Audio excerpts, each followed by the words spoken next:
छोची मतों को बुला के लिया।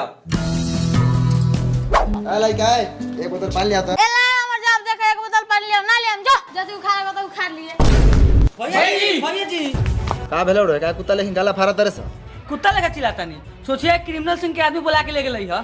काहेला हमर डर बा कहीं क्रिमिनल सिंह छोचिया के खाना ना करा देवे सभापति में। ए ना होई खारा ऐसे भी एको को महतो के वोट गड़बड़ाए वाला नहीं खे।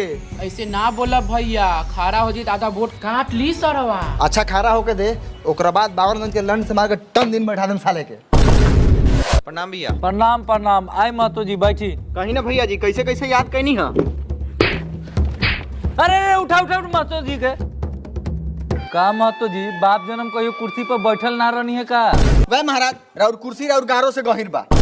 बड़ा फालतू बोलता गोली एगो सटा दी का। साले तोरा के कहले रहे न मुंह बंद करके रहेला। कैसन गोली सटावेला कहता नहीं क्रिमिनल जी। अरे ना ना रहुआ गिर गए नहीं दर्द